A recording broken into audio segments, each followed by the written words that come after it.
un exercice très simple de mécanique du point qui est assez intéressant pour ceux qui sont en sup, ou ceux qui sont en première année de fac, ou alors ceux qui préparent des concours. C'est un exercice plutôt introductif, mais pour tester des fois des élèves à l'oral, on peut refaire des exercices comme ça à certains concours. Donc il ne faut vraiment pas hésiter. Ça permet aussi de revoir certaines petites méthodes de calcul, des projections, etc. La mécanique du point, c'est quand même pour des terminales, ce qui pose des soucis au début. Alors c'est un petit exercice sur un igloo.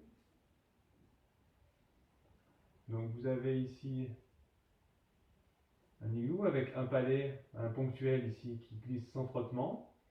Et la question c'est de savoir quand est-ce que le palais va décrocher de la surface. Alors on va déjà paramétrer le problème correctement. Donc on considère que c'est ponctuel. On va mettre un repère en coordonnées, une base de projection en coordonnées polaires, pardon. Le référentiel R terrestre galiléen, supposé galiléen. Ok. Alors si on fait le bilan des forces, donc d'abord on va mettre une petite base en coordonnées polaires. Donc on va dire que c'est ponctuel, on va dire que ça c'est le point M. Donc on a UR, Uθ. Là c'est la longueur R, c'est le rayon du coup qui est fixe dans tout l'exercice. Les forces qui s'exercent, on a donc le point est dans les pour l'instant, on a le poids et la réaction. Donc la réaction normale, donc N. Donc notre UR reste là, bien sûr. Je ferai un petit zoom tout à l'heure. Alors, ici, du coup, on n'a pas pi, mais on a pi sur 2 moins θ ici. Parce que si on prolonge, là ça fait un triangle rectangle, là on a pi sur 2 moins θ. Donc pour tout à l'heure, on s'en souviendra. Alors, si on fait le bilan, le principe fondamental de la dynamique, toutes les hypothèses, je les ai dites à l'oral, bien sûr. Le problème de cet exercice ne réside pas dans la littérature, mais plutôt dans le problème des projections. Alors, on a somme des forces extérieures égale ma, puisque la masse est constante. On peut aussi dans le référentiel R. Bien sûr, ici, la masse est constante, donc on peut sortir ça directement. Donc la somme des forces, c'est donc P plus R, plus N ici.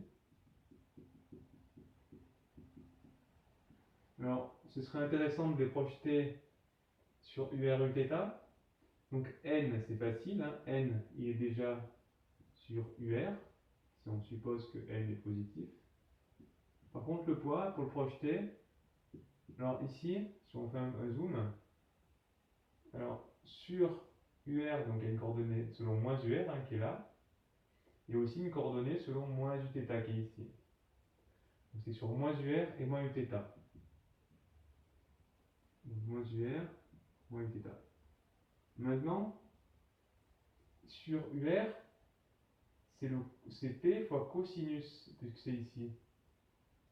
Et sur Uθ, c'est un sinus.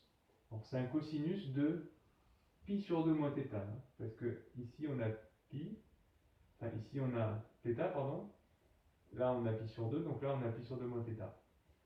Donc ça fait moins UR fois cosinus de pi sur 2 moins θ. Et sur Uθ, par contre, on a du sinus. Alors fois P, pardon. Donc ça fait moins P voilà, sur UR. Et sur Uθ, ça fait moins P sinus pi sur 2 moins θ Uθ. Si on fait un petit schéma rapide avec le cercle trigonométrique, personnellement, j'aime pas trop apprendre ça par cœur. θ est là, moins θ est là. Ça, c'est pi sur 2 moins θ.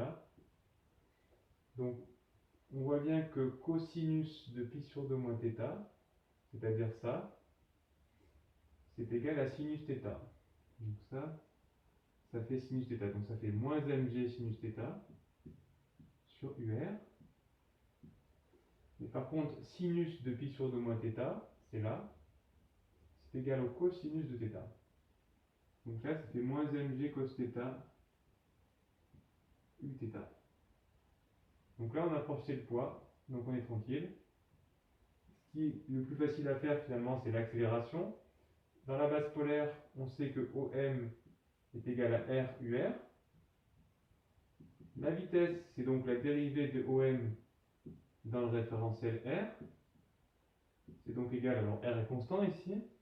Et la dérivée de UR, c'est θ point uθ. Ça fait donc R θ point uθ, hein, on s'en doutait.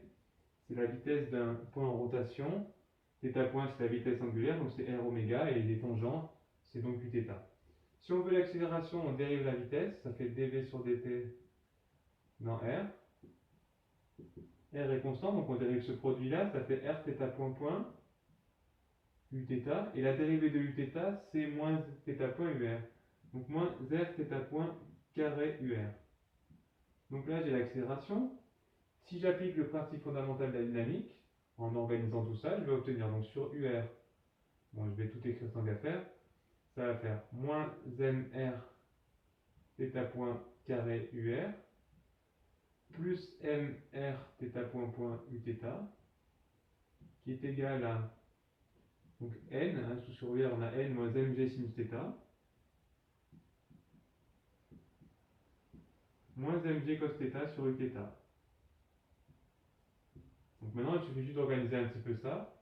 Donc sur UR on a donc moins m r θ point carré qui est égal à n moins mg sinus θ.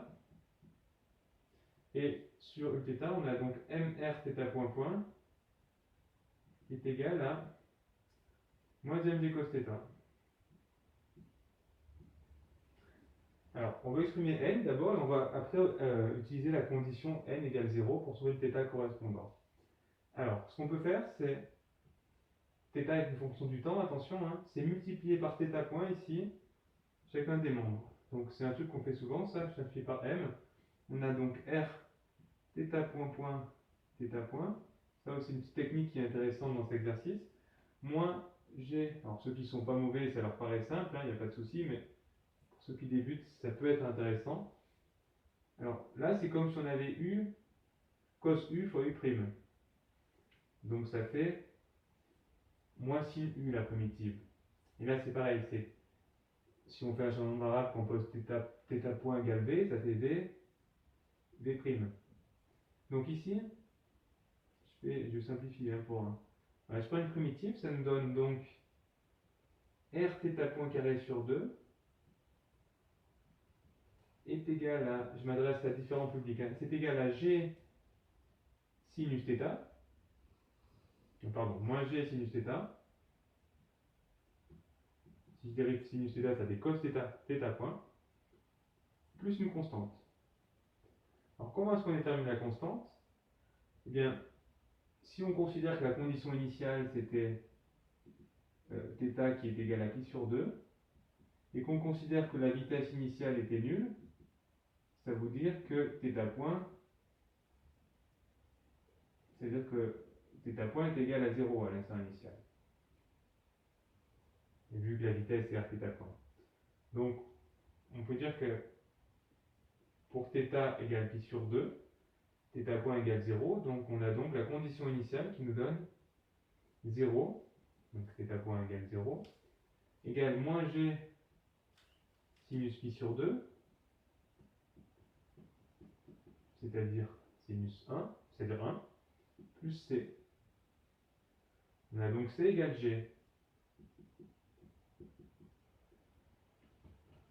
Donc on peut remplacer directement, on a trouvé la constante ici, on a donc c qui est égal à petit g. Maintenant, j'ai juste à me débrouiller pour trouver le n en le remplaçant. J'ai donc n qui est égal à mg sinus θ, je vais passer ici, moins mr θ point carré.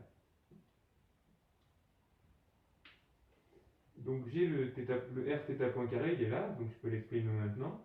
Ça fait donc, je démets un peu la place, Donc r θ point carré, ça fait donc n est égal à mg, et plusieurs façons d'arranger tout ça, hein, moins m, et r θ point carré, ça fait 2, r θ point carré, ça fait 2g.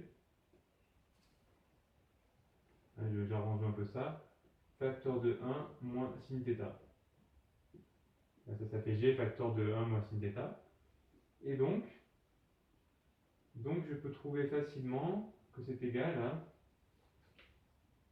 Donc ça fait...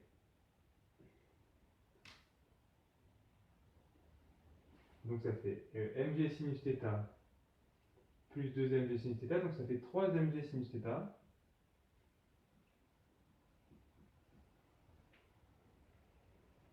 Moins 2mg, et c'est bon. Donc la réaction normale, elle est égale à mg, facteur de 3 sinus θ, moins 2. Et la condition pour laquelle ça décroche, entre guillemets, c'est donc n égale 0, et ça nous donne un θ limite qui est tel que 3 sinus θ moins 2